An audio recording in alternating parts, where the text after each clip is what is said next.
Right. तो जैसा मैं बोला कि ये वेबिनार हमारे लास्ट सेशन से कनेक्टेड है। जो लोग रिसेंटली ज्वाइन किए हैं वो सेशन जो तुमने एक कोर्स ज्वाइन किया है इस ब्रेन मॉड्यूल प्लेटफॉर्म पे, वहां पे पड़ा हुआ है, तुम देख सकते हो। अदरवाइज मैं कभी उसको रिपीट कर दूंगा। आज हम स्पेसिफिकली फोकस करेंगे कि टेस्ट को कैसे देखना है, टेस्ट को कैसे अटेम्प्ट करना है, टेस्ट की प्रिपरेशन कैसे रहेगी, क्या रहेगी। तो एक थिंग जो विदाउट सेइंग है, give me a second.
Okay, चलो, थोड़ा इश्यू आ रहा है किसी को तो।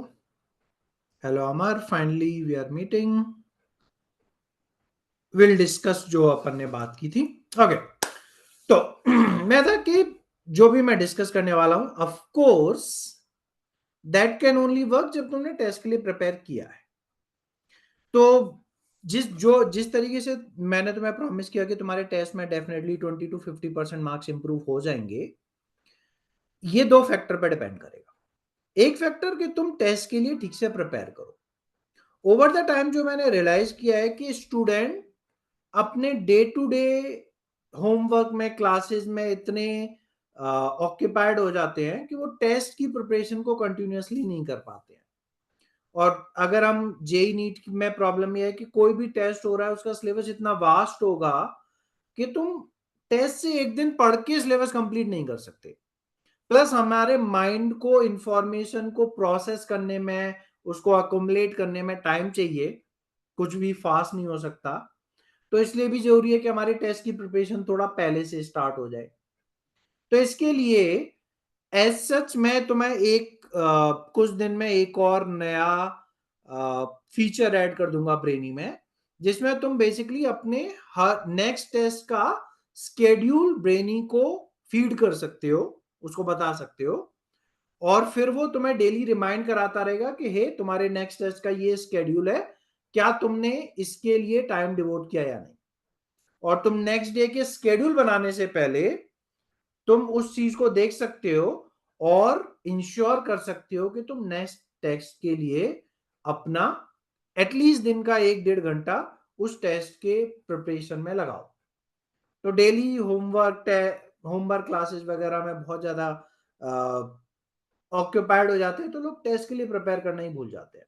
राइट, तो ये चीज फीचर हम ऐड कर देंगे। 12th वालों के लिए ऑब्वियसली ये प्रॉब्लम नहीं है, उनके उनके लिए तो सिर्फ टेस्ट ही इंपॉर्टेंट है। बट स्टिल जो तुम्हारा रिवीजन स्केड्यूल है और जो टेस्ट का स्केड्यूल है, समहाउ इंश्योर करो कि वो अलाइंड रहे।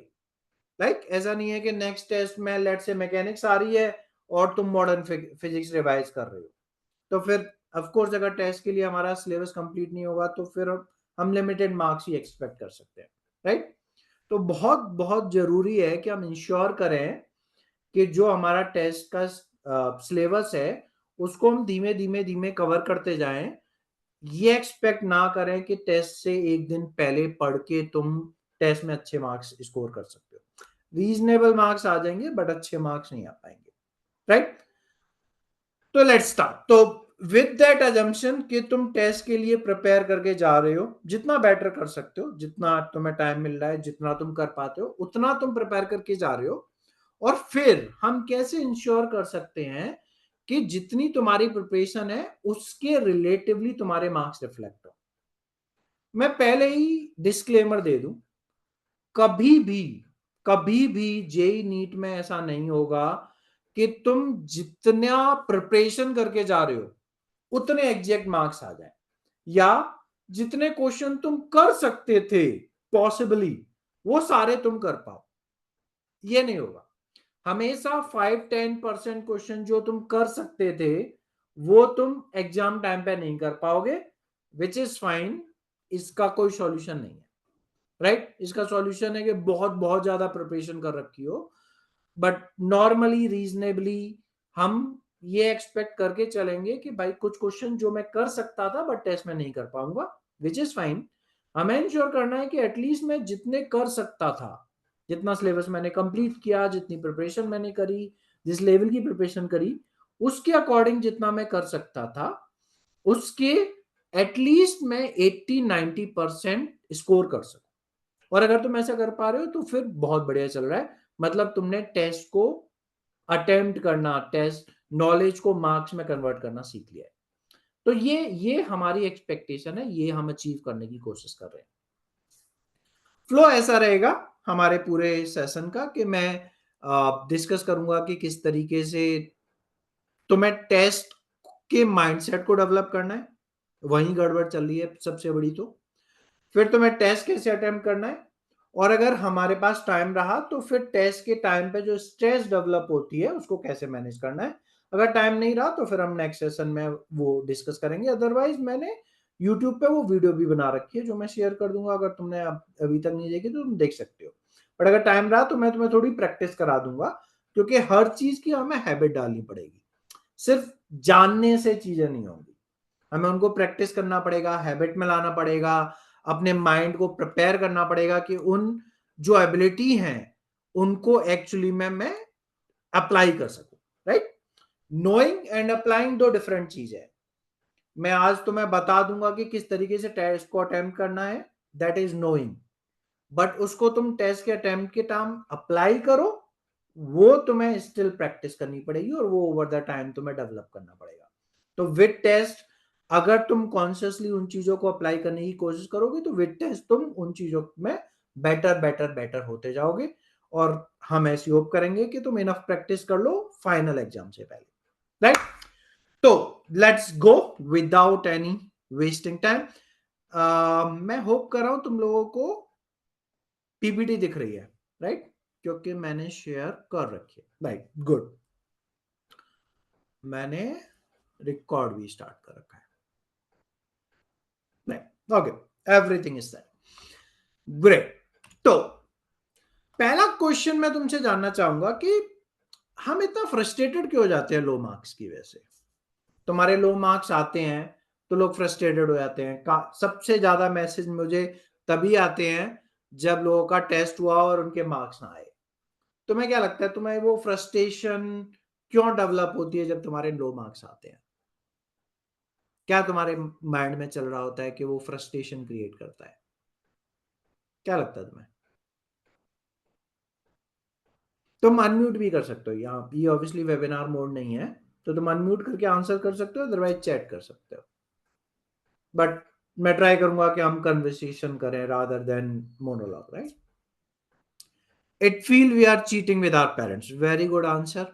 हमें पेरेंट्स की एक्सपेक्टेशन को फुलफिल करने की कोशिश करते हैं हम, और जब टेस्ट में मार्क्स नहीं आते तो हमें लग रहा है कि हम पेरेंट्स की जो एक्सपेक्टेशन है, वो इतना पैसा एफर्ट हमारे ऊपर डिवोट कर रहे हैं, हम वो फुलफिल नहीं कर पा रहे हैं, इसलिए हमें फ्रस्ट्रेशन होती है।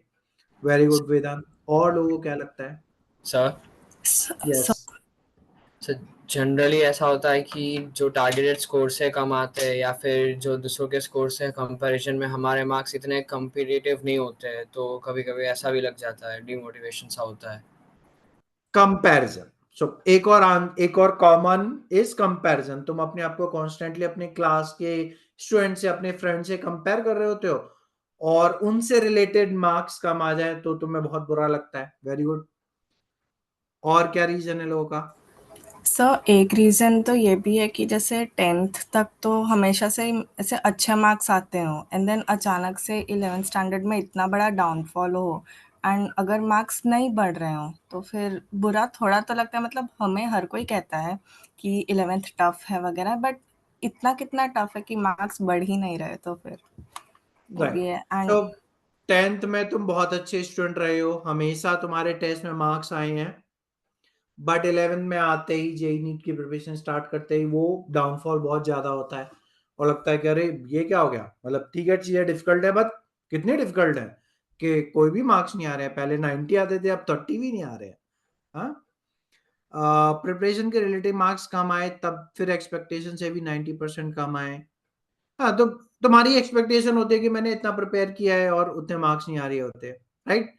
My mom always compare my cousin to me, so that is parents problem. उन्हें लगता है कि वो तुम्हें कंपेयर करेंगे तो तुम्हें मोटिवेशन आएगा कि अरे मुझे जीतना है, बट वो भूल जाता है कि कभी उनको भी इस तरीके से मोटिवेशन आया नहीं है। आई डोंट नो ये कैसे डेवलप होता है, बट ओवर द टाइम होता रहता है। कभी भी हमें खुद से मोटिवेशन नहीं आता कि अरे ये इतना अच्छा कर रहा है, मैं भी अच्छा करूंगा।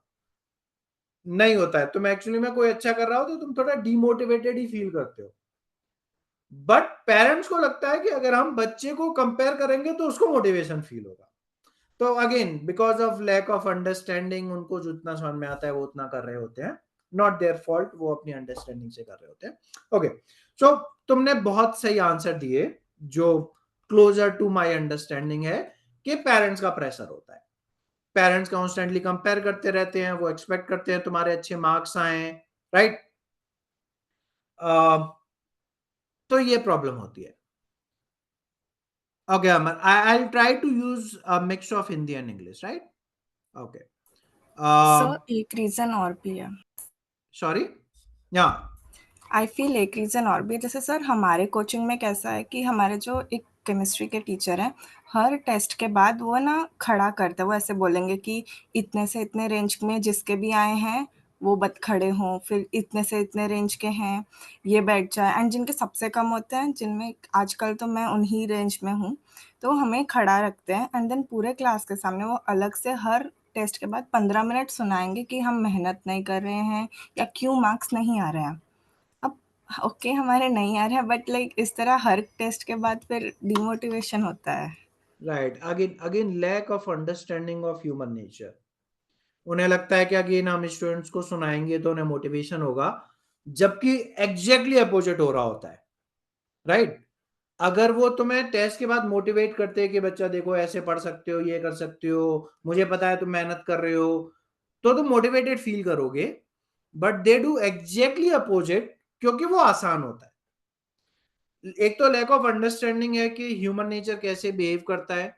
दूसरा है कि प्रेज करने में, जानने में कि लोगों के नंबर कम क्यों आ रहे हैं, उसमें फिर एक तुम बोलोगे कि सर मेरे को उतना समझ में नहीं आता, फिर टीचर को रियलाइज होगा कि यार मेरी टीचिंग में शायद कोई प्रॉब्लम है, फिर उनको मेहनत करनी पड़ेगी। तो सिंपल सॉल्यूशन है कि स्टूडेंट को ही ब्लेम कर दो, right? Which is never productive. और मेजॉरिटी ऑफ स्टूडेंट जब जेई नीट प्रिपरेशन ज्वाइन करते हैं, they want to learn, they do the effort, they devote the time, but over time जब रिजल्ट नहीं आता है then they start feeling demotivated और फिर उन्हें सपोर्ट नहीं मिलता है, then they give up, right? That is how it works. So we ने भी एक सही आंसर किया है, विच इज कॉल्ड एक्स्ट्रापोलेशन। अगर हमारे मॉक टेस्ट में मार्क्स ना आए, देन वी एक्स्ट्रापोलेट कि अगर अभी नंबर नहीं आ रहे हैं, दैट मीन्स फाइनल में भी नंबर नहीं आएंगे, दैट मीन्स मेरा सिलेक्शन नहीं होगा, and then you go in a loop के सॉरी, मेरा कुछ नहीं हो सकता, right? So these are all the reason: pressure, peer comparison, and you treat test as a some kind of barometer. Barometer में समझ में आता है ना, कि यू ट्रीट टेस्ट लाइक कि ये मैं टेस्ट के मार्क्स पता चल जाएंगे, इससे हमें पता चल जाएगा कि हम इंटेलिजेंट है या नहीं, हार्डवर्क हमारा हो रहा है या नहीं हो रहा, और इससे पता चल जाएगा कि हमारा फाइनल रिजल्ट आएगा या नहीं आएगा, right. We treat test like a barometer, कि ये मुझे बता रहा है कि मेरी कंडीशन क्या है, मेरी सिचुएशन क्या है, which is not right. Test marks not always reflect your intelligence, neither your hard work, neither your capabilities, and neither your knowledge sometimes.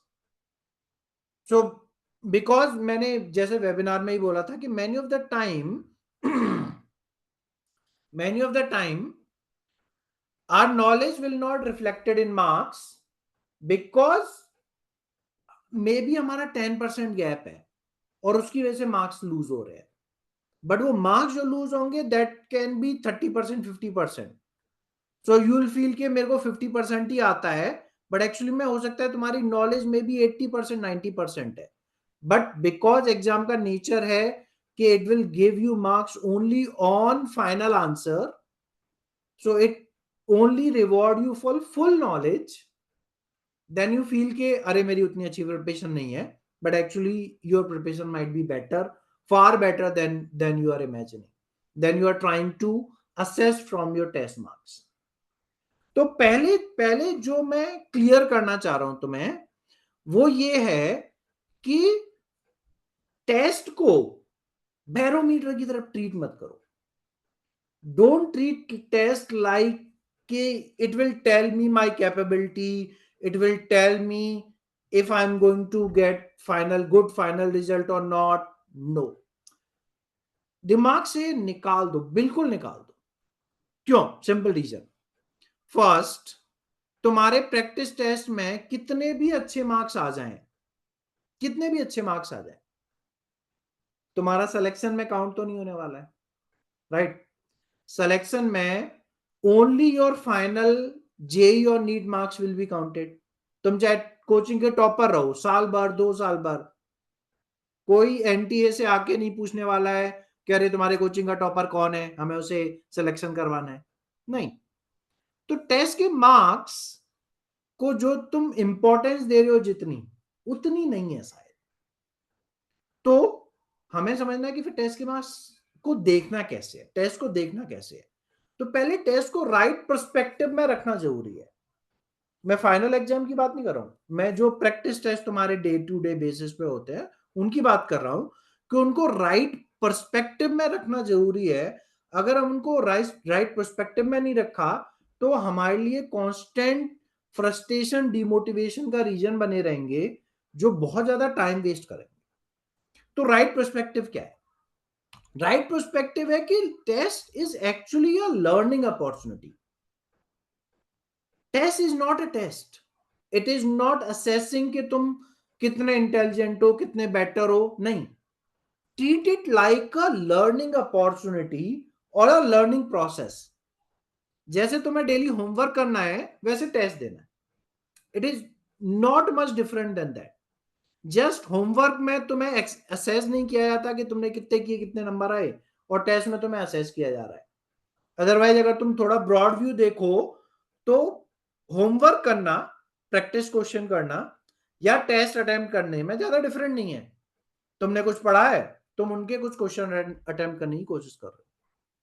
तो पहले तो समझो कि test is a learning opportunity, not a barometer, not an assessment और your ability.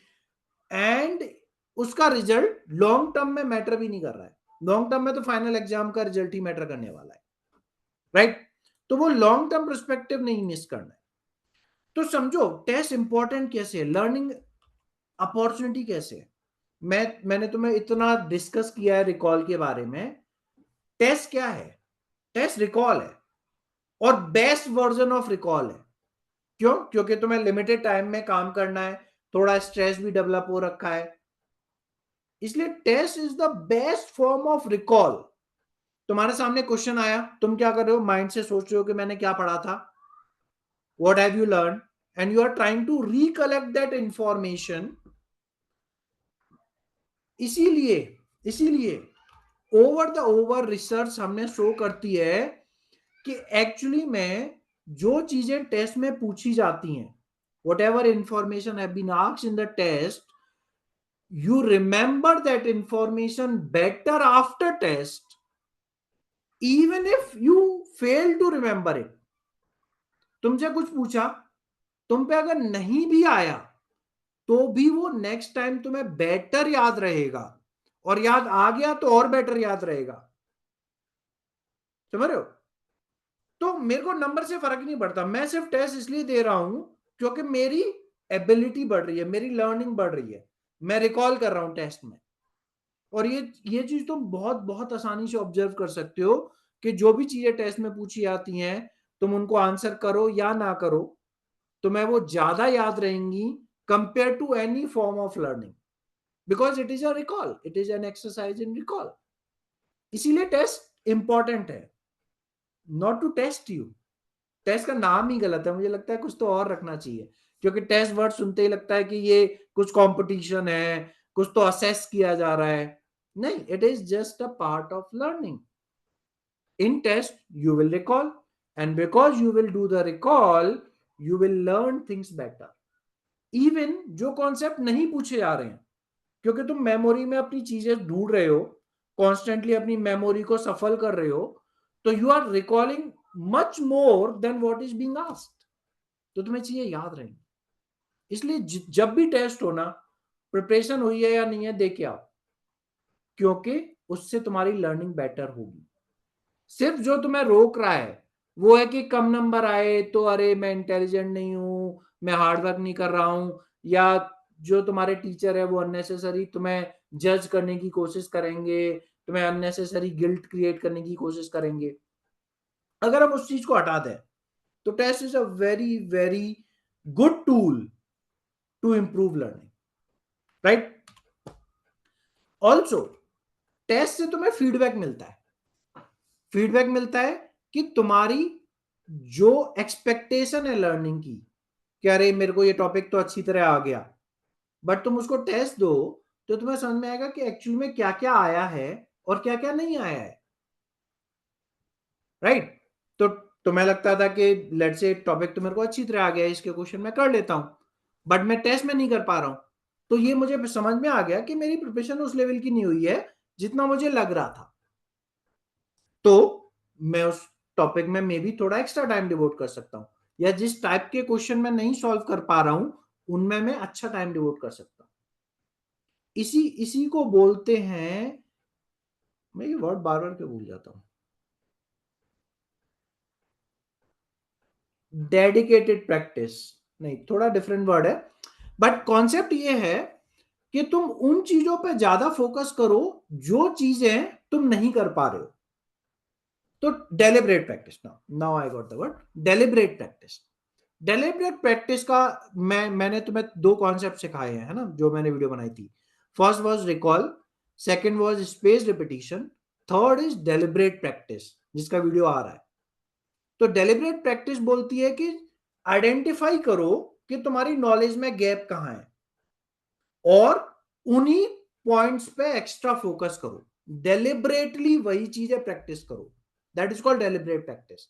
तो musician, sports person क्या करते हैं, वो अपने गेम में, अपने प्ले में देखेंगे कि किस जगह पे गलती हो रही है और उसी चीज को बार बार प्रैक्टिस करेंगे, राइट? विराट कोहली को समझ में आ रहा है कि वो फिफ्थ लाइन की बॉल को मिस कर रहा है, तो वो और ज्यादा उसी बॉल की प्रैक्टिस करेगा, and that can be implemented in learning.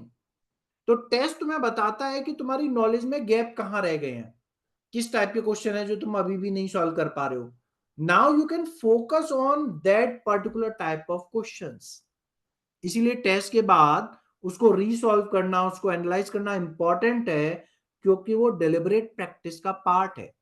वो कॉन्सेप्ट्स हैं जो मुझे उतनी अच्छी तरह नहीं आए हैं, और क्योंकि ये एग्जाम मेरी 100% नॉलेज, कंप्लीट नॉलेज को टेस्ट कर रहा है, तो वो गैप फिलअप करना मेरे लिए बहुत इंपॉर्टेंट है। So I will specifically practice those part of concepts, इसमें टेस्ट हेल्प करता है, राइट।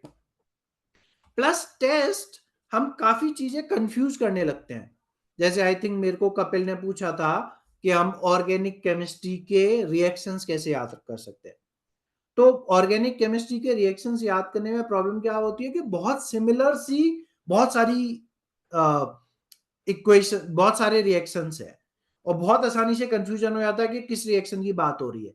थोड़ा सा सब्सटेंस चेंज हुआ, थोड़ा सा रिएक्टेंट चेंज हुआ, थोड़ा सा कैटलिस्ट चेंज हुआ और रिएक्शन चेंज हो गई। तो टेस्ट से हमें एनालाइज होता है कि हम कहां गलती कर रहे हैं, किस चीज पे फोकस करना चाहिए था बट मैंने नहीं किया। तो टू आंसर कपिल कि अगर तुम्हें ऑर्गेनिक केमिस्ट्री की रिएक्शंस याद करनी है तो उनके क्वेश्चन सॉल्व करो, जहां से मिल सकते हैं, जितने मिल सकते हैं ज्यादा से ज्यादा क्वेश्चन सॉल्व करो और देखो कि भाई तुम किस टाइप के क्वेश्चंस में गलती कर रहे हो, क्यों गलती कर रहे हो, किस तरीके से हम वो डिफरेंशिएशन क्रिएट कर सकते हैं कि नहीं ये वाली रिएक्शन है और ये वाली रिएक्शन है, राइट। इसमें टेस्ट हेल्प करता है। तो टेस्ट के बहुत बेनिफिट हैं लर्निंग में। तुम्हारी एबिलिटी असेस नहीं हो रही है, मे बी कोचिंग वाले कर रहे हो क्योंकि अगेन उनका माइंडसेट थोड़ा अलग होता है, उनको देखना होता है कि किन पे फोकस करना है। तो टेस्ट से पता चल जाता है अरे ये बढ़िया कर रहा है, इस पे फोकस करो। नहीं, हम एज ए इंडिविजुअल अगर हम सोचे ना तो test is a learning opportunity and never miss that opportunity. Recall करने मिलेगा, नॉलेज गैप समझ में आएंगे जिससे नेक्स्ट टाइम हम उन पे फोकस कर सकते हैं, डिफरेंशिएशन समझ में आएगा डिफरेंट कॉन्सेप्ट में, क्योंकि आसपास के कॉन्सेप्ट मुझे लग रहा था कि ये वर्क पावर एनर्जी का क्वेश्चन है बट ये एक्चुअली में मोमेंटम कंजर्वेशन का क्वेश्चन है।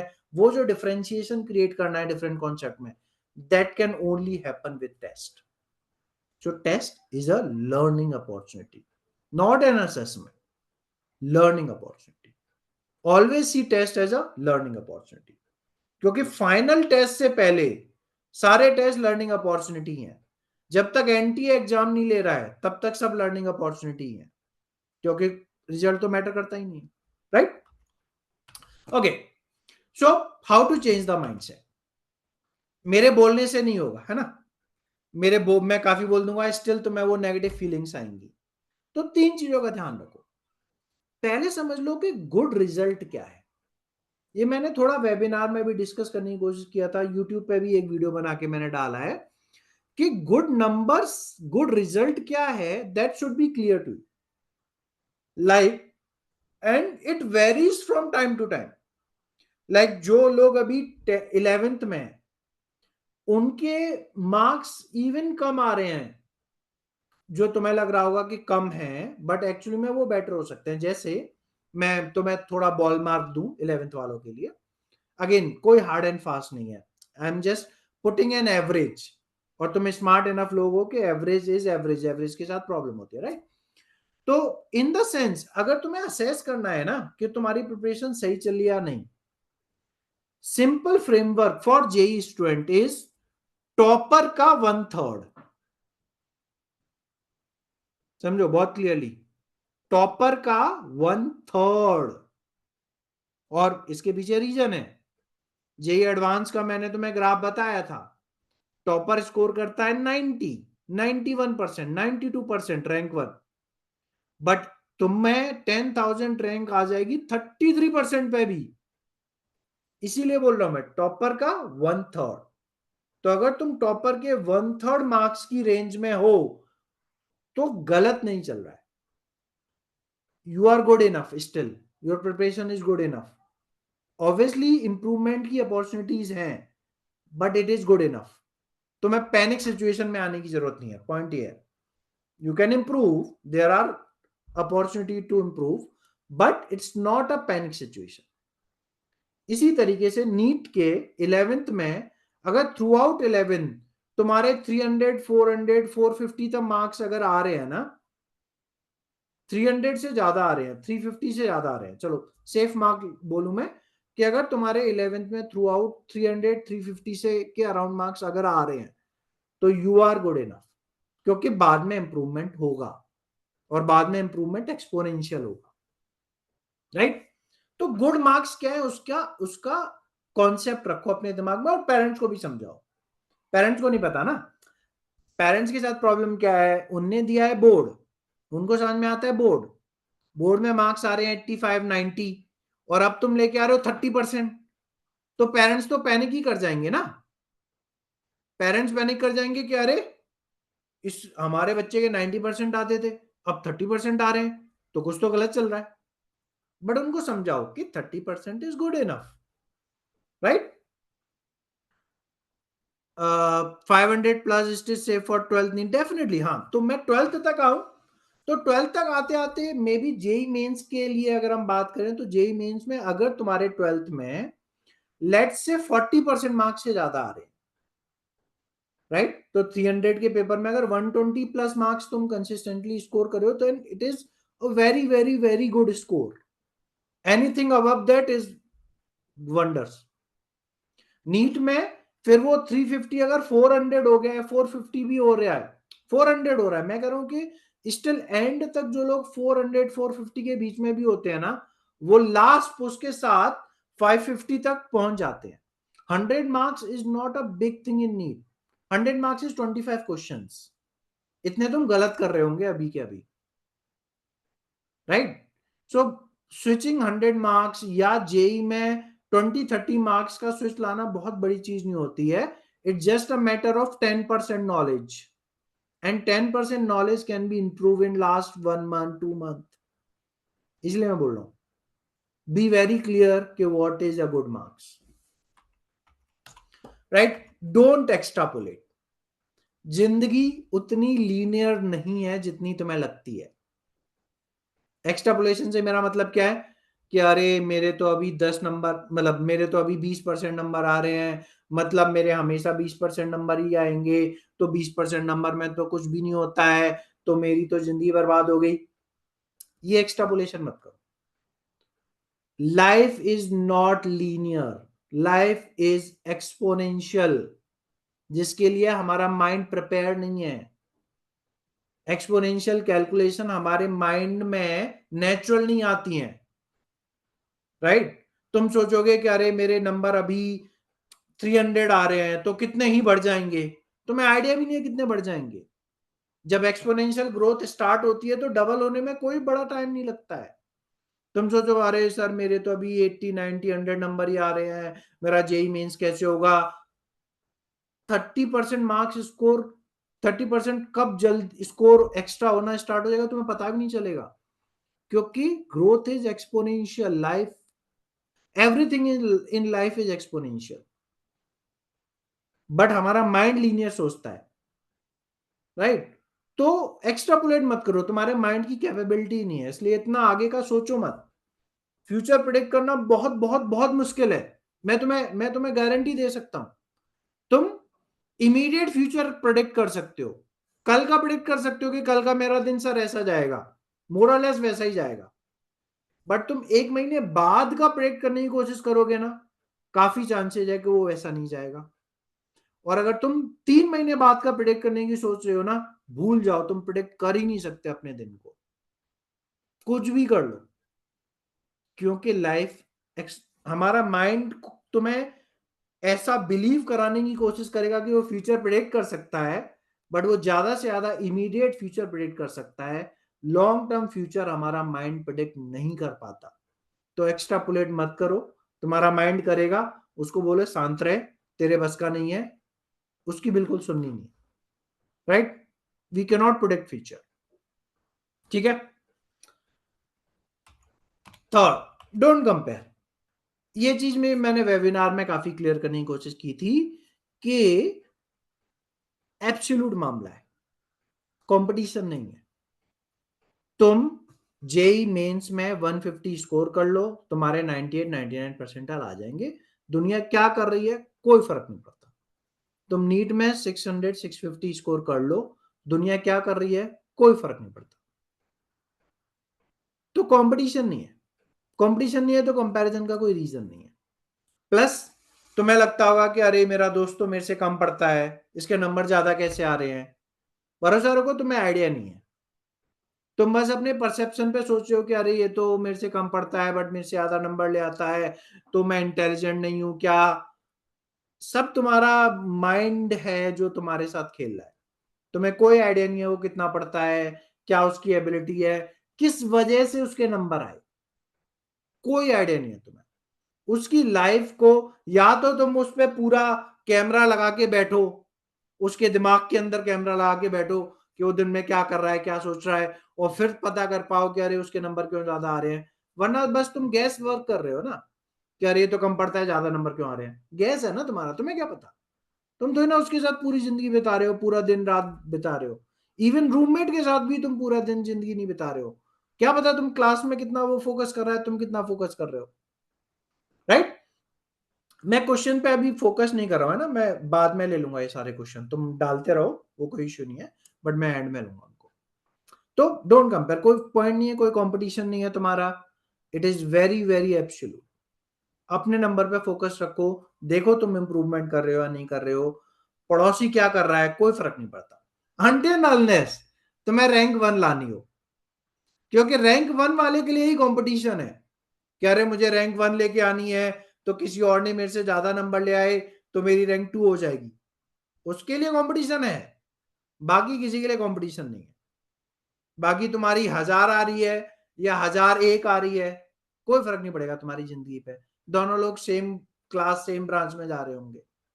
Right. So it is not a competition, it is very absolute. Okay, now comes, अगर हम इस बात में क्लियर हैं तो नाउ कम्स कि फाइनली फिर हम किस तरीके से टेस्ट दें कि एक्चुअली में हमारे मार्क्स आ पाए। क्योंकि खुशी तो मार्क्स देख के ही मिलेगी, है ना, बाकी तो हमें समझाना पड़ेगा अपने आप को। ऑटोमेटिकली खुशी तो मार्क्स देख के ही मिलेगी। तो कैसे अटेम्प्ट करें। पहली चीज, टेस्ट देने से पहले, टेस्ट सेंटर में एंटर करने से पहले या किसी भी क्वेश्चन को अटेम्प्ट करने से पहले प्री जजमेंट मत लो। प्री जजमेंट क्या होते हैं कि पहले से तुम सोच के जाओ कि अरे मेरी प्रिपरेशन नहीं हुई है, I am not intelligent enough, ये टॉपिक तो मेरा स्ट्रांग नहीं है, ये तो मेरा वीक टॉपिक है। ये सब प्री जजमेंट्स है। तुम पहले से डिसाइड कर रहे हो कि क्या होने वाला है। वो माइंड को अफेक्ट करते हैं। माइंड की एक्चुअली में प्रोसेसिंग पावर स्लो हो जाती है। अगर तुम सोच लो ना कि ये टॉपिक मेरा वीक है और फिर उन क्वेश्चन को पढ़ो, तो काफी ज्यादा चांसेस है कि माइंड उसको प्रॉपरली पढ़ेगा ही नहीं, और क्वेश्चन हो सकता है बहुत सिंपल हो बट तुम नहीं सॉल्व कर पाओगे क्योंकि तुमने पहले ही डिसाइड कर लिया था कि ये टॉपिक तो मेरे को आता ही नहीं। तो प्री जजमेंट छोड़ के जाओ कि प्रिपरेशन जो होनी थी हो गई, अब मैं एग्जाम रूम में एंटर कर रहा हूं, जो होगा वो मैं क्वेश्चन बाय क्वेश्चन डिसाइड करूंगा। कोई मेरा वीक टॉपिक नहीं है, कोई मेरा स्ट्रॉन्ग टॉपिक नहीं है। स्ट्रॉन्ग टॉपिक के साथ भी गड़बड़ होती है। Many of the time student feel कि अरे ये मेरा स्ट्रॉन्ग टॉपिक है, I should be able to solve this question, but उस टॉपिक में इतना डिफिकल्ट क्वेश्चन आ गया कि तुम सॉल्व नहीं कर पा रहे हो। तो किसी भी टाइप का प्री जजमेंट गड़बड़ होता है, पॉजिटिव भी नेगेटिव भी। तो न्यूट्रल होके जाओ कि अब जो होना था हो गया, नाउ आई विल सी के क्वेश्चन क्या है, I will try and I will see. No prejudgment. ये मेरे साथ बहुत बहुत स्ट्रांगली हुआ था। मैं कोटा गया, मेरा पहले टेस्ट में मुझे कोई एक्सपेक्टेशन ही नहीं थी, पता ही नहीं था क्या होना है। मेरे उस टेस्ट में बहुत अच्छे नंबर आ गए। राइट। मेरी रैंक आ गई कुछ 150 160 टाइप की। और उस टाइम बंसल इतना स्ट्रांग कोचिंग होती थी कि बंसल की रैंक इनटू 3 तुम्हारी फाइनल रैंक रहेगी। ये बहुत कॉमन सेइंग थी। तो मतलब मेरी 150 आ गई, मतलब मेरी ऑल इंडिया रैंक 450 चल रही है। फिर सेकंड टेस्ट में मैं फुल प्रिपेयर होके गया कि अरे मैं तो और अच्छा करूंगा, और अच्छा और अच्छी रैंक लेके आऊंगा। और मेरी रैंक सीधे 2000, सीधे 2000। क्यों? क्योंकि मैं प्री जजमेंट के साथ गया कि मैं अच्छा करूंगा, मेरे को अच्छा करना है। नहीं, कोई जजमेंट नहीं। अगर तुम प्री जजमेंट के साथ जाओगे तो चीजें गड़बड़ होंगी। Right. No prejudgment. Make right decisions. Exam is not only about knowledge, it is about decisions. क्या तुम सही सोच पा रहे हो? क्या तुम सही क्वेश्चन चूज कर पा रहे हो? क्वेश्चन पढ़ के तुम डिसाइड सही कर पा रहे हो क्या कि ये अटेम्प्ट करना है या नहीं करना है. So it's all about judgments, decisions. तुम्हें तुरंत क्विक डिसीजन लेना है कि अरे ये क्वेश्चन पढ़ा, ये आ रहा है या नहीं आ रहा है, पता नहीं आ रहा है, छोड़ो, आगे बढ़ो. It is a judgment, right? And judgment mentally exhausting होते हैं. इसीलिए एग्जाम के बाद तुम इतना एग्जॉस्ट फील करते हो. ऐसा तुमने 3 घंटे ही तो पढ़ाई करी है ना, 3 घंटे पढ़ के तुम इतना एग्जॉस्ट फील नहीं करोगे जितना एग्जाम के बाद एग्जॉस्ट फील करते हो. क्यों? क्योंकि जजमेंट लेना, डिसीजंस लेना बहुत एनर्जी इंटेंसिव वर्क होता है, बट हमें उसमें बेटर होना है. तो इसलिए डिसीजन मेकिंग पे हमें फोकस करना है. उस पे मैं आ रहा हूं कि कैसे, राइट? प्लस जो सबसे बड़ी प्रॉब्लम है, अगर तुम पेपर टाइम पे नहीं खत्म कर पा रहे हो, ये रीजन एक्चुअली में तुम स्लो सॉल्व करते हो या तुम्हारी प्रिपरेशन कम है, मोस्ट प्रॉब्ली रीजन ये नहीं है. मोस्ट प्रॉब्ली रीजन इज कि you wasted your time at wrong questions. जो क्वेश्चन शायद तुम्हें छोड़ देने चाहिए थे, जो क्वेश्चन शायद तुम्हें सेकंड या थर्ड टाइम में अटेम्प्ट करने चाहिए थे, you wasted your time in those questions, right? तो टेस्ट जो है ना वो फास्ट फॉरवर्ड में रहना चाहिए. अगर कोई भी क्वेश्चन तुम्हें क्लियर नहीं समझ में आया कि ये कैसे सॉल्व होगा, तो उसको छोड़ो, आगे बढ़ो, छोड़ो, आगे बढ़ो. वो कैसे डिसाइड करना है मैं उस पर नेक्स्ट पॉइंट पे ही आ रहा हूं. बट एक क्वेश्चन को लेके बैठ के पकड़ के मत रखो कि अरे ये तो हो रहा है सॉल्व, अभी हो जाएगा, थोड़ा और सोच लूं तो हो जाएगा. नहीं, अगर नहीं हो रहा है, 1-2 मिनट में नहीं हो रहा है, आगे बढ़ो. 1-2 मिनट में नहीं हो रहा है, आगे बढ़ो. या तो मुझे क्लियर दिखना चाहिए कि ये कैसे होगा तो मैं सॉल्व करूंगा. अगर मुझे टाइम लग रहा है तो आगे बढ़ो, आगे बढ़ो, कॉन्स्टेंटली आगे बढ़ो, राइट? तुम्हारा पेपर बहुत आसानी से टाइम लिमिट में खत्म होना चाहिए अगर तुम टाइम वेस्ट नहीं कर रहे हो. तो मोस्ट प्रोबेबली तुम्हारा अगर पेपर टाइम पे नहीं खत्म हो पा रहा है, the reason is you are wasting time at wrong questions. So that is also your problem, Amar. I think if your paper is not getting completed in time, probably because you are wasting your time at wrong questions, right? So how to decide, that is the most important. Attempt paper in 3 blocks: A block, B block, C block. देखो best approach paper को attempt करने की क्या हो सकती है. जैसे over the time जो मैंने डेवलप कर ली थी, नॉट जेई प्रिपरेशन के टाइम पे, बट मैंने यूपीएससी की भी प्रिपरेशन की है, तो यूपीएससी के टाइम तक मैंने ये डेवलप कर लिया था. How will I do it? Without prejudgment I will start. मैं सिर्फ इतना सोच के आता था कि मैं किस सब्जेक्ट से स्टार्ट करूंगा. It might be physics, it might be math, it might be chemistry, जो भी तुम्हें चूज करना है चूज कर सकते हो, कोई लोड नहीं है. Generally I prefer chemistry. क्यों? क्योंकि केमिस्ट्री कम टाइम लेता है, तो वो खत्म हो जाता है तो आइडिया लग जाता है कि मैथ और फिजिक्स में कितना टाइम लगाना है. नीट वालों के लिए इट कैन बी केमिस्ट्री और biology. Better is biology because again time ज्यादा नहीं लेता बट पोर्शन बड़ा है. तो स्टार्ट विद बायोलॉजी, खत्म करो, then you will get answer कि केमिस्ट्री और फिजिक्स को कितना टाइम दे सकते हो, क्योंकि those are time consuming. JEE वालों के लिए start with chemistry, then go with physics और math, because chemistry time consuming नहीं है, वो तुम जल्दी कवर करके आइडिया लगा सकते हो कि मैथ और फिजिक्स के लिए कितना टाइम दे सकते हो. That have been my strategy, but hard and fast नहीं. ठीक है ना? अब मैं पेपर अटेम्प्ट कर रहा हूं ना, मैं देखूंगा, फर्स्ट क्वेश्चन पढ़ूंगा 1 बार, 2 बार, 3 बार, कोई जल्दी नहीं है. 1 बार, 2 बार, 3 बार क्वेश्चन पढ़ लो. देन डिसाइड कि क्या ये क्वेश्चन तुम पहले देख चुके हो, क्या ये तुम्हें डायरेक्टली आता है. डायरेक्टली आता है मतलब इंफॉर्मेशन बेस्ड है और वो इंफॉर्मेशन तुम्हें पता है, या सॉल्व करना है और तुमने एग्जैक्ट क्वेश्चन पहले सॉल्व कर रखा है. सो that is first type of question, that is a. Simple, have done multiple time in practice, मेरे को एग्जैक्ट पता है इसमें क्या करना है, दैट इज टाइप ए। अगर मुझे वो ए दिखा तो मैं तुरंत उसको सॉल्व कर दूंगा, आंसर निकाल लूंगा, मार्क कर दूंगा, खत्म हो जाएगी बात, राइट। बट अगर मैंने क्वेश्चन पढ़ा एक टाइम, दो टाइम, तीन टाइम, मुझे समझ में आ गया एग्जैक्टली ये क्वेश्चन किस टॉपिक का है, क्या बात कर रहा है, बट मुझे रियलाइज हो रहा है कि इस टाइप का क्वेश्चन मैंने किया है बट मुझे याद नहीं आ रहा, या मुझे लगता है कि ये क्वेश्चन मैं कर सकता हूं but it will take time, I don't have time in first block, तो मैं इसको असाइन कर दूंगा बी। ये बी टाइप का क्वेश्चन है, टू बी डन लेटर वाला, राइट। इसको मैं सेकंड अटेम्प्ट में आऊंगा, और अगर मैं क्वेश्चन को पढ़ता हूं एक बार, दो बार, तीन बार, और तीन बार पढ़ के भी मुझे कोई आइडिया नहीं लग रहा कि क्वेश्चन कैसे सॉल्व होगा, बिल्कुल स्टार्ट का भी नहीं समझ में आ रहा, टॉपिक भी नहीं समझ में आ रहा, that is type 3, C type का क्वेश्चन। तो जब मैं फर्स्ट ब्लॉक में फर्स्ट अटेम्प्ट जब कंप्लीट कर रहा हूं ना, तो मैं सिर्फ ए टाइप के क्वेश्चन ही करूंगा। ए टाइप के क्वेश्चन क्या है, जो मेरे को एग्जैक्ट आते हैं, मैंने पहले कर रखे हैं, या वो फैक्ट पूछ रहे हैं जो मुझे एग्जैक्ट पता है, मैं पहले वो खत्म कर दूंगा।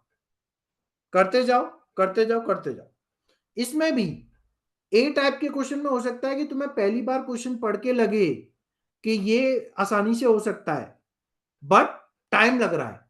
जब तुमने सॉल्व करना स्टार्ट किया तब तुम्हें रियलाइज हुआ कि अरे ये तो थोड़ा डिफिकल्ट है, टाइम लग रहा है, छोड़ दो। फर्स्ट अटेम्प्ट में मेरे को वो क्वेश्चन चाहिए जिनमें मेरा पेन रुके ही ना, मैंने स्टार्ट किया, सॉल्व किया, खत्म हो गया, स्टार्ट किया, सॉल्व किया, खत्म हो गया। अगर मेरा पेन रुक रहा है, मुझे सोचना पड़ रहा है कि अरे अब क्या करूं, छोड़ दो, आगे बढ़ो, now it have become B type of question. अगर तुम इसको अच्छी तरह इंप्लीमेंट कर सको तो तुम्हारा पेपर एक अटेम्प्ट आराम से 50-60% ऑफ टाइम में हो जाता है। मतलब जेई वाले लोगों का 3 घंटे का पेपर पहला अटेम्प्ट तुम्हारा 2 घंटे, सवा 2 घंटे में हो जाएगा अगर तुम इसको स्ट्रिक्टली फॉलो करो तो। और तुम्हें रियलाइज होगा कितना भी डिफिकल्ट पेपर हो, 50-60% ऑफ पेपर ए टाइप का ही होगा अगर तुमने ठीक प्रिपरेशन किया तो, डेफिनेटली होगा। कोई भी रीजनेबल पर्सन जब पेपर सेट करता है तो इस चीज का ध्यान रखता है हर बार। नीट में भी ये ट्रू है।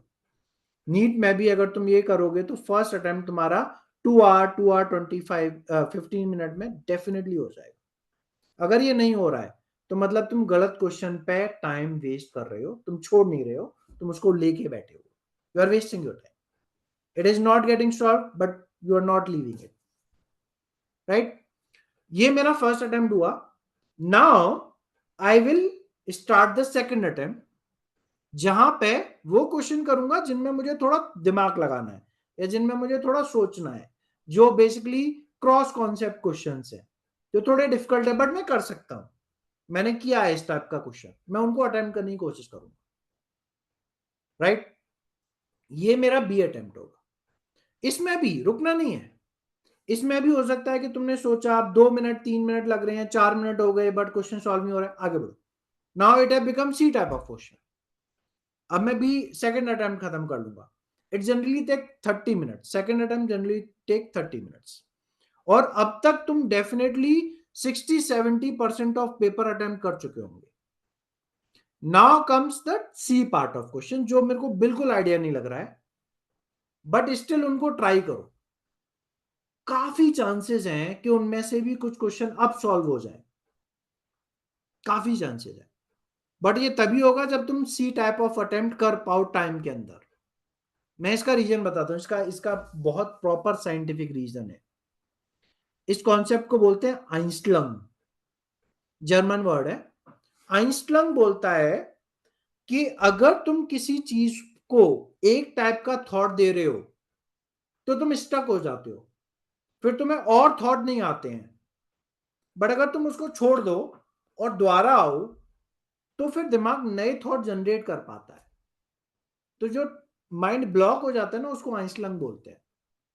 तो क्या होता है, इसलिए मैं बोल रहा हूं कि क्वेश्चन अगर रुक गया ना तो छोड़ दो, क्योंकि अब तुम्हारा माइंड स्टक हो गया। तुम वापस आओगे ना उस क्वेश्चन पे तो काफी चांसेस है कि नया थॉट जनरेट होगा और तुम सॉल्व कर पाओगे। इसलिए क्वेश्चन पेपर को 3 बार अटेम्प्ट करना जरूरी है। और जो लोग ये नहीं कर पा रहे होंगे उनके लिए कॉमन अकरेंस मैं बता रहा हूं कि तुमने पेपर दिया, घर पे जाके पेपर अटेम्प्ट किया तो बहुत सारे क्वेश्चन सॉल्व हो जाएंगे। क्यों? क्योंकि तुम्हारा माइंड उस टाइम पे स्टक हो गया था, तुम दोबारा वापस आ नहीं पाए उस क्वेश्चन पे। बट जब तुम घर पहुंचे तो आइंस्टाइन खत्म हो गया और तुम उसको सॉल्व कर पाए।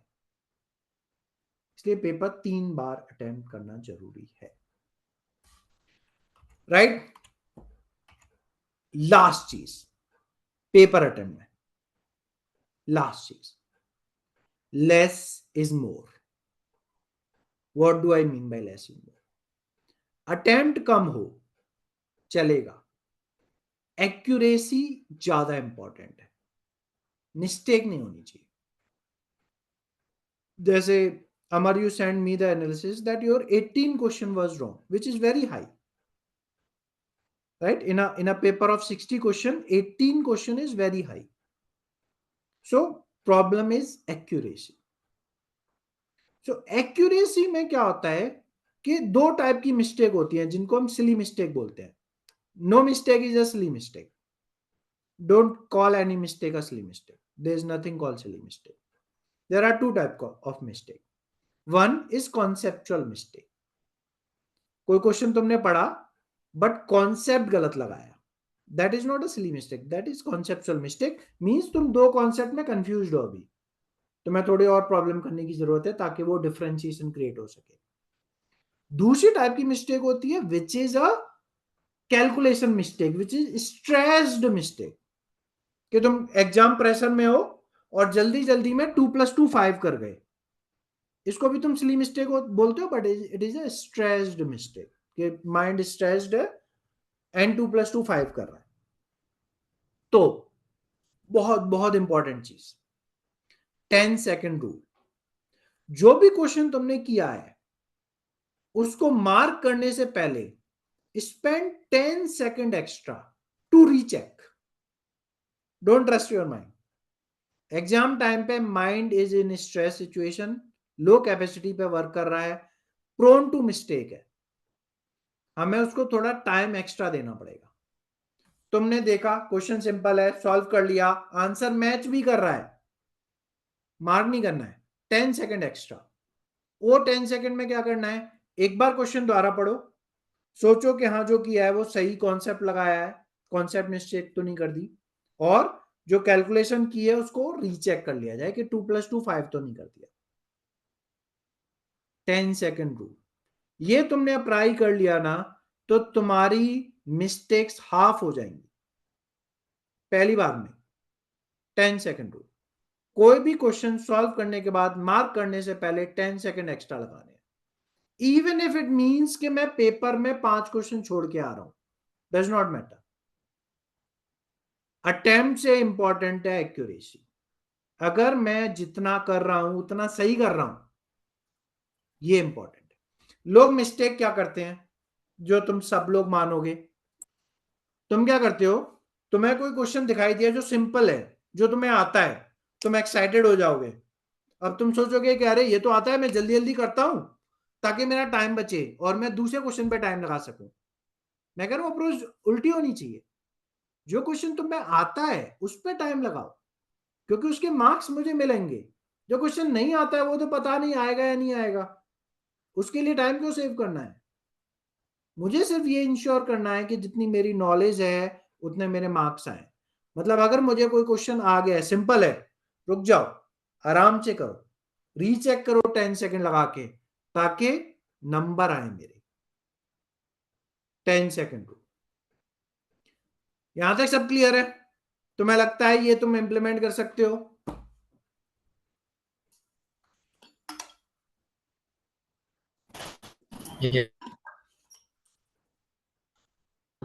Yes, no? Yes, sir. Yes. Yes, sir. Here is the truth. तुम नहीं कर पाओ। क्यों? प्रैक्टिस करनी पड़ेगी, है ना। एक बार में तुम कुछ भी चीज इंप्लीमेंट नहीं कर सकते, you will have to practice. अब तुम टेस्ट के टाइम पे प्रैक्टिस करोगे तो फिर टेस्ट में नंबर नहीं आएंगे। तो अगर ये चीजें तुम्हें इंप्लीमेंट करनी है ना, और तुम चाहते हो कि मैं टेस्ट टाइम पे प्रैक्टिस ना करूं, टेस्ट टाइम पे नंबर पे फोकस करूं, तो practice while solving practice questions. क्या बोल रहा हूं मैं? तुम्हें जो होमवर्क दिया जाता है उसको एज ए टेस्ट करो। तुम्हें होमवर्क दिया गया है, तुम्हें 30 क्वेश्चन करने हैं, टाइम लगा लो। 30 क्वेश्चन में लेट से तुम्हें 1.5 आवर या 2 आवर लग रहे हैं, 2 आवर का टाइमर लगा लो। 2 आवर में उन 30 क्वेश्चन को 3 बार अटेम्प्ट करने की कोशिश करो, और आंसर मत देखो। स्टूडेंट होमवर्क कैसे करते हैं? क्वेश्चन किया, सॉल्व किया, आंसर देखा, नहीं, बिल्कुल मत देखो, एज ए टेस्ट करो। 3 बार अटेम्प्ट करने की कोशिश करो जैसे मैंने बोला, फिर आंसर चेक करो, फिर देखो क्या गलतियां हो रही हैं, प्लस आंसर डिसाइड करने से पहले 10 सेकंड लगाओ। तो मैं हर चीज के लिए माइंड को ट्रेन करना पड़ेगा। माइंड इतनी आसानी से नहीं जीतता है। Knowledge and implementation, two different things. Knowledge is knowing, implementation is habit. Habits takes time, habits take practice. वो प्रैक्टिस कब करेंगे हम? घर पे बैठ के। तो घर पे जब हम होमवर्क कर रहे हैं, उनको 3 बार अटेम्प्ट करो, 10 सेकंड का प्रैक्टिस करो कि क्वेश्चन कर लिया और सॉल्यूशन भी दिख रहा है, स्टिल मैं चेक करूंगा उसको एक बार, ताकि मेरा माइंड ट्रेन हो सके कि क्वेश्चन कर लिया है तब भी उस पर 10 सेकंड एक्स्ट्रा लगाना है। प्लस क्वेश्चन नहीं आ रहा है, होमवर्क के टाइम पे तुम क्या करते हो?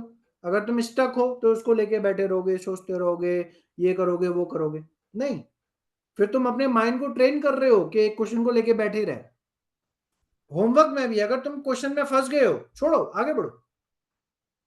माइंड को ट्रेन करो कि अगर क्वेश्चन 2 3 4 मिनट में नहीं हो रहा है तो मुझे आगे बढ़ना है। इससे तुम होमवर्क टाइम पे कर पाओगे। वरना लोग बोलते हैं कि सर 1 घंटे में मैं सिर्फ 4 क्वेश्चन कर पाता हूं। अरे ऐसे कैसे हो सकता है? तुम 4 क्वेश्चन नहीं कर पाए, तुम लेके बैठे रहे हो उसको, यू आर नॉट मूविंग। तो इसकी प्रैक्टिस करनी पड़ेगी। माइंड स्टक हो जाता है इस क्वेश्चन में, अब यही सोचता रहेगा, तुम्हें मूव करना पड़ेगा उसको। तो प्रैक्टिस, जब होमवर्क कर रहे हो उसको, तो जो भी मैंने बताया उसकी प्रैक्टिस करो, ताकि तुम टेस्ट में उसको इंप्लीमेंट कर सको। इसमें टाइम लगेगा थोड़ा। अब तुमने सीख लिया, अब तुम एक्सपेक्ट करो कि अगले टेस्ट में आ रहे मैं तो ये सब इंप्लीमेंट कर दूंगा, नहीं। कुछ चीजें तुम कर पाओगे, कुछ चीजें तुम भूल जाओगे। एनालाइज करो टेस्ट के बाद में कि क्या चीजें तुमने इंप्लीमेंट की, क्या नहीं इंप्लीमेंट की, उनको फिर प्रैक्टिस करो होमवर्क के टाइम पे, फिर नेक्स्ट टेस्ट में इंप्लीमेंट करने की कोशिश करो। और ऐसा अगर तुमने 3 4 5 बार किया, तब तुम्हारा माइंड ट्रेन हो पाएगा कि ये सारी चीजें तुम इंप्लीमेंट कर पा रहे हो, right.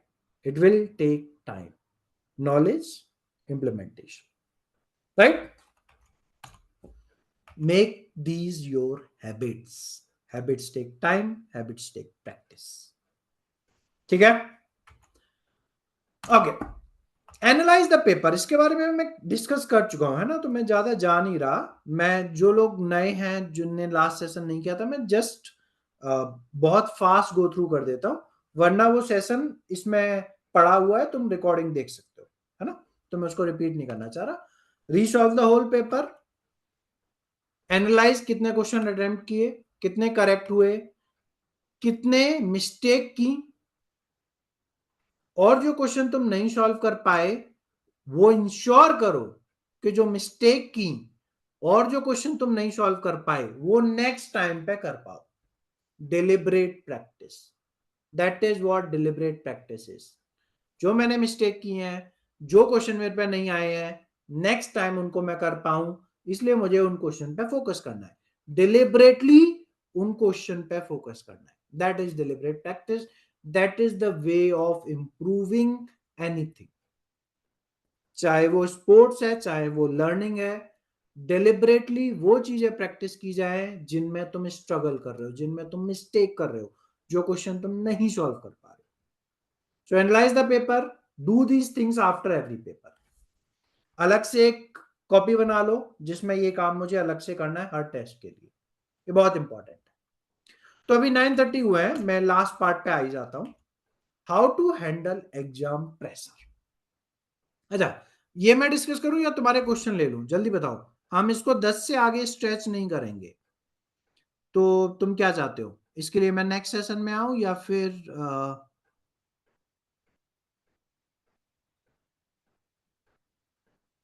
So next session, because next फिर सेशन तो में? ज़्यादा टाइम हो नेक्स्ट सेशन ही जाएगा। बेटर, मुझे लगता है ज्यादा हो जाएगा, पच नहीं पाएगा। Next session may my problem is hand shivering. Amar, we'll discuss these things again, है ना? Call me tomorrow afternoon. I am getting 6:42। अब मैं क्वेश्चन ले रहा हूँ, है ना, तो तुम्हें अगर क्वेश्चन तुमने लिख दिया तो मैं ढूंढ रहा हूँ, और अगर तुम में है कोई क्वेश्चन तो तुम डाल दो। ये टॉपिक हम नेक्स्ट में लेके आएंगे। Okay okay. अपर में बोला है कि sir batch system in coaching center सिर्फ टॉप बैचेस के बैचेस है, उससे फैसिलिटी दे, that is a big issue, very very big issue. What can we do, है ना? I am not well and not able to concentrate on anything. Can I see this session later? Definitely, Adnan. It is being recorded. Sir, is 500 plus still safe for class 12 need now? Is there still scope for 680? Definitely. Again, progress will be exponential. और NEET के लिए तो still हमारे पास काफी time है. You will be able to revise your syllabus at least 2-3 times before the final exam. और हर revision के बाद तुम्हारी प्रोग्रेस एक्सपोनेंशियली होती जानी है. तो 500 कब 650 बन जाएंगे तुम्हें आइडिया भी नहीं लगेगा.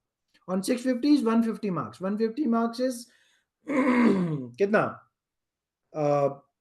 सम 30-35 questions, right, which is not a big thing. अगर तुम सोचो तो बहुत छोटी छोटी मिस्टेक अगर हम कंप्लीट कर ले तो it is not a big thing. अभी भी हमारे टेस्ट के रिजल्ट के बेसिस पे बैच फॉर्मेशन होने वाला है फॉर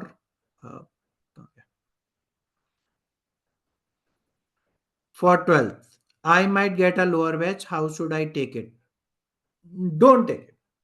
अगेन, यो तुम्हारे कोचिंग वाले समहाउ एनालाइज करने की कोशिश कर रहे हैं, समहाउ वो लोगों को अपने मोल्ड में फिट करने की कोशिश कर रहे हैं. Don't think too much about it, they just don't no any better. Problem is कि जो भी कोचिंग में टीचिंग कर रहे हैं ना, they are not teachers, they have subject knowledge. वो आईटीएन है, उन्हें एक्सपीरियंसड है, they have subject knowledge and understanding how teaching works is two different things. और ये प्रॉब्लम मैंने भी फेस की है. जब तक मैंने खुद से वो रिसर्च नहीं करी, वो नॉलेज नहीं गेन करी, माइंड कैसे वर्क करता है, लोगों को मोटिवेट कैसे करना है, मैं भी यही करता था. So they just don't know better. So अगर वो तुम्हें लोअर बैच में कर रहे हैं, तुम्हें समाव वो पनिश सॉर्ट ऑफ कर रहे हैं कि तुम्हारे टेस्ट में नंबर क्यों नहीं आ रहे हैं, ज्यादा मत सोचो. दे just don't no any better. तुम फोकस करो कि तुम अपना इंप्रूवमेंट करते रहो, लगे रहो, परसिवरेंस करो, और तुम देखोगे, मैं गारंटी दे रहा हूं, मैं स्टैम्प पेपर पे लिख के तुम्हें गारंटी दे सकता हूं कि बहुत सारे स्टूडेंट टॉप बैच के उतना अच्छा रिजल्ट नहीं लेके आ पाएंगे, और बहुत सारे स्टूडेंट लोअर बैच के अच्छा रिजल्ट लेके आ पाएंगे. गारंटी दे रहा हूं, क्योंकि you just cannot assess human mind like this. You just cannot. Okay, I am currently scoring 540, 550 marks in most test. One second, कहाँ गए?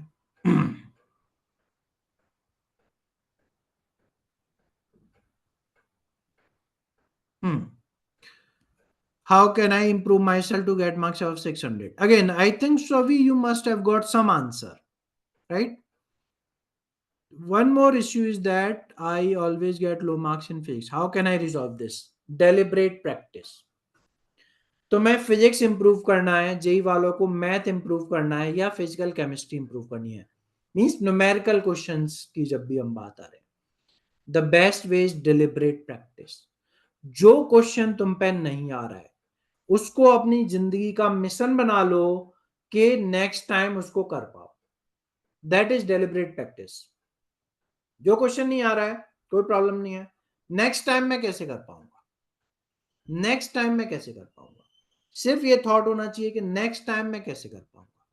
इस चीज को तुम इंप्लीमेंट करते रहोगे तो जो न्यूमेरिकल प्रॉब्लम्स का इंप्रूवमेंट है वो तो आ जाएगा। तो न्यूमेरिकल प्रॉब्लम के इंप्रूवमेंट के लिए एक ही टेक्निक है, डेलिब्रेट प्रैक्टिस। क्वेश्चन करो, नहीं आ रहा है उसको सॉल्यूशन देखो, पूछो, कुछ भी करो, बट इंश्योर करो कि नेक्स्ट टाइम कर पाओ। ये तुम करते रहोगे, ओवर द टाइम तुम्हारी एबिलिटी बहुत बहुत इंप्रूव हो जाएगी।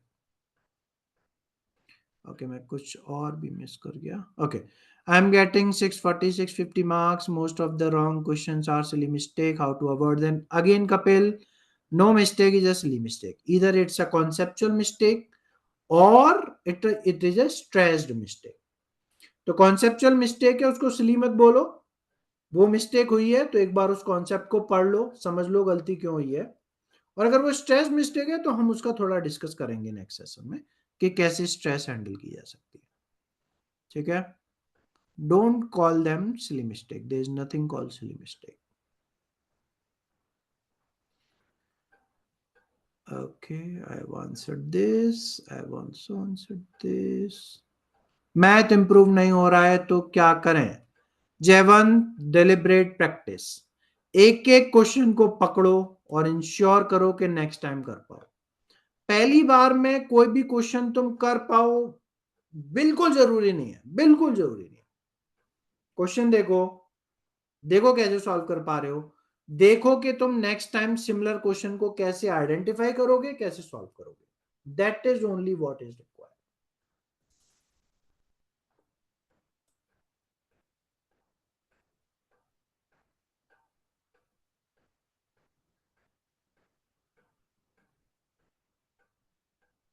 ओके, मैं ऊपर नीचे उतरता। Okay okay, this I have answered, this I have answered. Okay, what is this? Chemistry थोड़ा कम समझ में आता है, बिग प्रॉब्लम। केमिस्ट्री में कुछ पार्ट की प्रॉब्लम हो सकती है। Again, use all the resources, YouTube पे सर्च करो, बहुत पिन पॉइंट वो कॉन्सेप्ट में मिल जाएंगे, उनको देख लो। और केमिस्ट्री टॉपिक ऐसा है कि टीचर डिपेंडेंट बहुत ज्यादा है, बहुत ज्यादा है केमिस्ट्री स्पेसिफिकली। अगर टीचर अच्छा है तो वो कॉन्सेप्ट को बहुत आसानी से समझा देता है, टीचर अगर उतना अच्छा नहीं है तो वो कॉन्सेप्ट में बहुत कंफ्यूज कर देता है क्योंकि वो खुद कंफ्यूज होता है। तो chemistry is very very teacher dependent. तो अगर तुम्हें अपने टीचर से समझ में नहीं आ रहा है तो यूट्यूब वीडियोस देख लो और उसको क्लियर कर लो। Can I call you tomorrow to discuss some issue? मेरे को मैसेज डाल दो, अगर मेरे को लगेगा कि हमें कॉल की जरूरत है तो हम कॉल कर लेंगे। मेरा टेस्ट हुआ, I got 505 but I had attempted 650, so nearly 30 negative. Very very big problem. एक एक क्वेश्चन जो 30 नेगेटिव हुए हैं ना अपर में, एक एक क्वेश्चन को एनालाइज करो कि उनमें गलती क्या थी। कॉन्सेप्चुअल मिस्टेक थी या स्ट्रेस मिस्टेक थी? कॉन्सेप्चुअल मिस्टेक थी तो नॉलेज की जरूरत है, या नेक्स्ट टाइम वो गलती कैसे नहीं होगी, क्या तुमने जल्दबाजी की? प्लस 10% 10 सेकेंड रूल को इंप्लीमेंट करो। 30 question negative is a big big big big problem. ये सबसे बड़ी इश्यू होना चाहिए जिसको सॉल्व करना है। अगेन मैंने बता दिया है, प्रैक्टिस को एज अ टेस्ट की तरह दो ताकि मिस्टेक को धीमे धीमे फेज आउट कर सको, एंड एवरी मिस्टेक को इंपॉर्टेंस दो कि ये नेक्स्ट टाइम ना हो।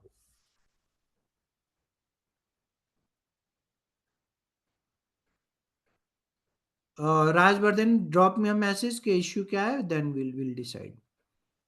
ये मैंने आंसर कर दिया, ये भी कर दिया। तो आई थिंक मैंने सभी आंसर कर दिए हैं। किसी का कोई क्वेश्चन बचा अभी भी? इजी क्वेश्चन बनते भी गलत हो जाते हैं, हाउ टू अवॉइड दैट? जो 50% पेपर इजी आता है उसमें सम करेक्ट हो एटलीस्ट। 10 सेकेंड रूल आद्या।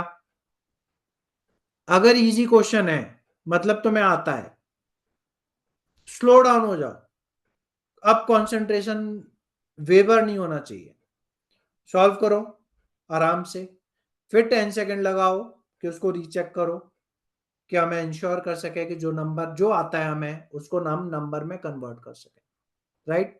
तो 10% की प्रैक्टिस स्टार्ट कर दो कल से ही। जब भी तुम प्रैक्टिस क्वेश्चन कर रहे हो, सॉल्व करो, रीचेक करो, देन छोड़ो उसको, right.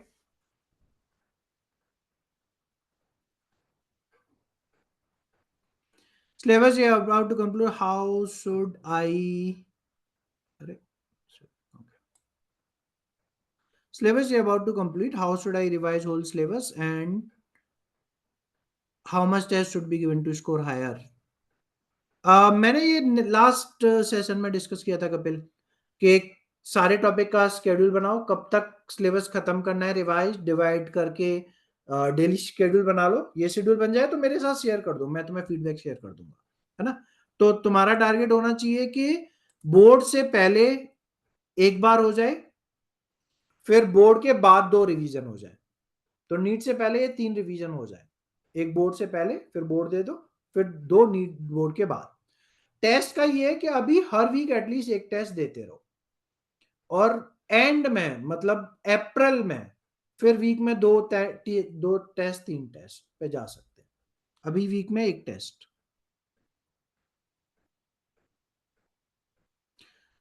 What about 100 to 180? Very fast progress होती है 100 to 180 के अंदर, वेरी फास्ट। तो अगर हम छोटे छोटे करेक्शन कर सकें, जो क्वेश्चन आ रहे हैं उनको कर सके, पेपर 3 बार अटेम्प्ट हो, जेई के लिए बहुत इंपॉर्टेंट है कि पेपर 3 बार अटेम्प्ट हो। So if you can attempt paper 3 times, avoid mistakes, then 100 to 180 path is not that difficult. It is a 20 question path.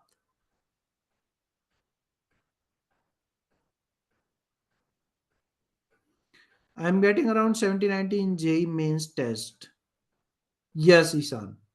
I don't know तुम 11 में या 12th में हो, but 70 to 90 से 120 130 is going to be very fast in the last test.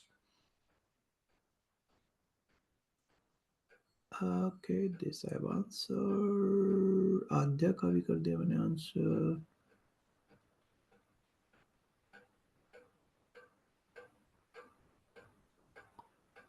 I am currently scoring 120 marks in advanced pattern test. Are they much sufficient because I want to know some? Yes. For advanced, it becomes very, very dependent on paper. Advance में क्या होता है कि paper बनाते समय cut copy paste हो रहा होता है, तो काफी सारे टेस्ट बहुत ज्यादा डिफिकल्ट हो जाते हैं, काफी सारे टेस्ट बहुत ज्यादा सिंपल हो जाते हैं। अगेन हर टेस्ट के बाद एनालाइज करो, इंश्योर करो नेक्स्ट टाइम कर सको, जिससे तुम्हारी क्वेश्चन की डिफिकल्ट क्वेश्चन की रिपोजिटरी या सिंपल वर्ड के तुम्हारे दिमाग में वो कलेक्शन होता जा रहा है कि ये डिफिकल्ट क्वेश्चन ऐसे करना है, ये डिफिकल्ट क्वेश्चन ऐसे करना है, इस कॉन्सेप्ट को ऐसे भी अप्लाई कर सकते हैं, इस कॉन्सेप्ट को ऐसे भी अप्लाई कर सकते हैं, तो प्रोग्रेस काफी काफी काफी बेटर हो जाती है। और एडवांस के लिए अभी भी काफी टाइम है, मतलब एडवांस की सारी प्रोग्रेस जो होती है ना वो लास्ट के अप्रैल और मई में होती है। जब तुम बहुत सारे टेस्ट दोगे, बहुत डिफरेंट टाइप के टेस्ट दोगे, तब वो मार्क्स बहुत बहुत बहुत इंप्रूव होते हैं, और वो एंड तक भी फाइनल मार्क्स को रिफ्लेक्ट नहीं कर पाते हैं क्योंकि तुम्हारी प्रोग्रेस स्टिल हो रही होती है। इसीलिए बहुत ज्यादा एडवांस का सिलेबस, एडवांस का रिजल्ट सरप्राइजिंग होता है बहुत सेंस में। Okay, so I think I have answered all of your questions. I think we spent good time. Next session में हम स्ट्रेस मैनेजमेंट की टेक्निक से हैंडल कर लेंगे, और जो भी प्रॉब्लम मुझे समझ में आएगी, मे बी मैं डिलिबरेट प्रैक्टिस को थोड़ा और डिटेल में डिस्कस करूंगा। Okay, keep using brainy, game is perseverance, daily 1% improvement, daily 1% improvement, that is the game. Not तुम्हारे कितने नंबर आ रहा है, नॉट तुम्हारा बैच कौन सा है, नॉट तुम्हारे टेस्ट में कितने मार्क्स आ रहे हैं, डेली इंप्रूवमेंट। जो गलती हो रही है, इंप्रूवमेंट की अपॉर्चुनिटी है, इंप्रूवमेंट की अपॉर्चुनिटी है, राइट। तो इसको करते रहो, मिस मत करो एक भी दिन, लगे रहो। मिलते हैं। ओके हाँ, नेक्स्ट सेशन में लूंगा नेगेटिव थॉट्स पे, जिसके लिए तुम्हें कुछ प्रिपरेशन करनी है, जो मैं ग्रुप में बता दूंगा वो प्रिपरेशन कैसे करके आनी है, राइट। हाँ, नेक्स्ट सेशन मैंने सोचा था, next session will be how to handle negative thoughts. चलो, good bye. Bye, sir. Thank you, sir. Thank you, good night. ये रिकॉर्डेड है तो तुम देख सकते हो, है ना। अच्छा।